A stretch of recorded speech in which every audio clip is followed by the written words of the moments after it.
fenomena, kebijakan, dan perencanaan bahasa dalam kajian sosiolinguistik.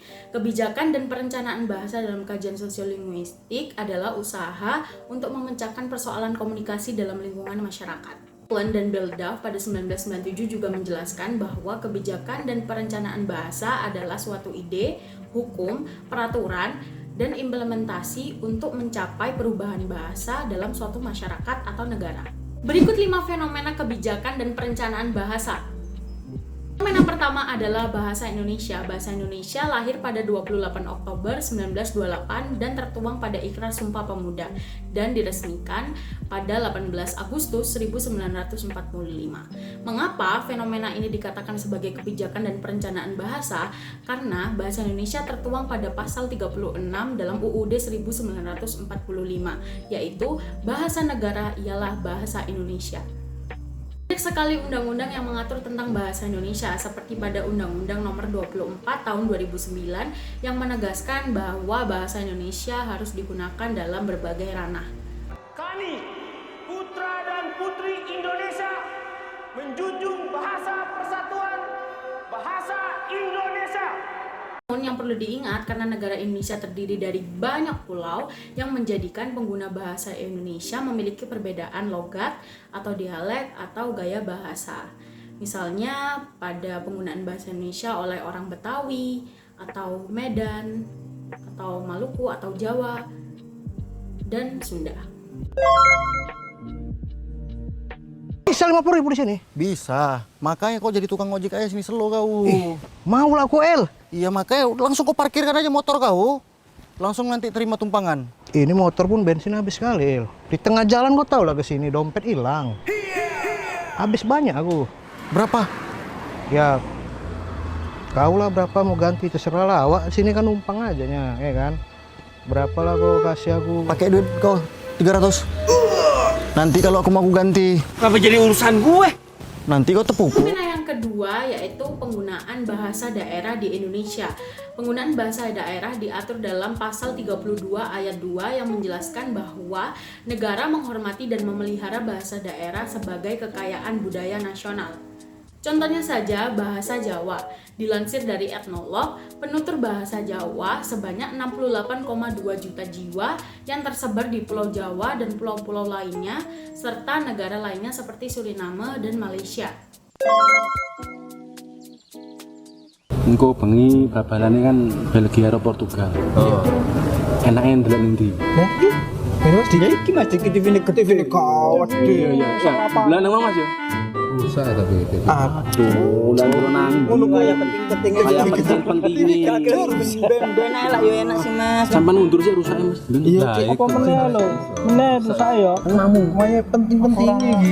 TV ini juga ndelok dangdutan kok. Iki jalan Iya Mas Diki TV ini gede ya. Gede kau rusak. Oh, rusak. Terus kecapane masalah. lah sama dandakno sih. Mun kok didandakno sih Mas, wis Bisa rusak ya. bisa. Ora tau mulai juga aku jarang. Mau be, mau. Aku gak duwe TV. Masalah. Mulane kok aku ngono ya arek iki. Oh, Balik Teko-teko ya salam ngono lho. salam. Balik. Balik nih. Balik. Waalaikumsalam. Waalaikumsalam. Kondi. Karek ngamen. Weh. Dulu ngamen. Iso ta. Pada tahun 1991 sampai 2011 dilaksanakan 5 kali Kongres Bahasa Jawa untuk melaksanakan kebijakan pelestarian dan penyelamatan bahasa Jawa. Namun, terkadang kita temui perbedaan bahasa Jawa, misalnya pada Jawa Timur dan Jawa Tengah. Motor. Mobil. Aku numpak motor. Kalau ada N-nya itu kalau di aku mobil. Juga lah. Sumpah ya. Sumpah? Kalau motor. motor ya motor. Fenomena ketiga yaitu negara Malaysia masih berjuang untuk menyusun kebijakan bahasa karena negara Malaysia merupakan negara yang multibudaya dan multi etnis yang mana terdiri dari 3 komunitas utama yaitu Melayu, Cina, dan India yang menjadikan negara Malaysia memiliki banyak bahasa dan menggunakan banyak bahasa atau disebut multibahasa. Untuk dapatkan vibe yang selepas tu. Even ada momen yang dia tak nyanyi, fan dia semua nyanyi. Kan? Satu. So dari segi apa tu kata? Performance fans bagi juga supaya satu performance tu jadi dapat lah. Abad 20 biasanya sekolah dibedakan menjadi dua, yaitu sekolah yang menggunakan bahasa Inggris dan sekolah yang menggunakan bahasa daerah seperti Melayu, Cina, dan Tamil. Tapi terjadi perubahan, yaitu pada abad 21 terdapat fraksi PPSMI yang mana fraksi ini mengatakan bahwa pembelajaran dilakukan dalam bahasa Inggris. Namun ditentang karena dirasa tidak menjunjung bahasa Melayu. Akhirnya dirubah menjadi MBI, yaitu memartabatkan bahasa Malaysia dan memperkukuh bahasa Inggris. Fenomena keempat yaitu tentang perencanaan bahasa dalam lingkungan pendidikan. Dalam perencanaan bahasa menurut Cooper pada 1989 menyangkut 3 hal, yaitu perencanaan status, korpus, dan akuisisi. Nah, dalam perencanaan akuisisi terdapat pada pasal 29 ayat 1, yaitu bahasa Indonesia wajib digunakan sebagai bahasa pengantar dalam pendidikan nasional. Ada 11. Nah, Bu Guru akan memisahkan nilai tempatnya.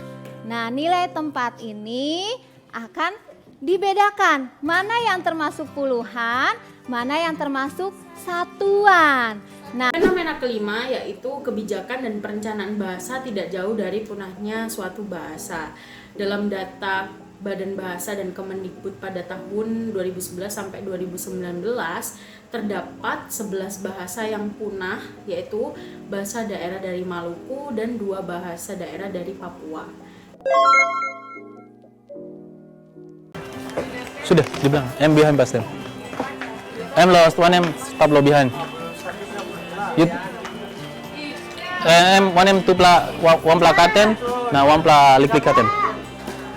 Bahasa di sini sih bahasa mereka menggunakan bahasa Pidgin. Namun ada sedikit orang saya sih untuk warga Papua Nugini yang mengerti untuk bahasa Indonesia. Namun sedikit aja yang mereka tahu. Terdapat beberapa faktor yang menjadikan bahasa daerah itu punah. Salah satunya adalah kurangnya kebijakan atau peraturan yang mengatur tentang pelestarian bahasa daerah itu sendiri.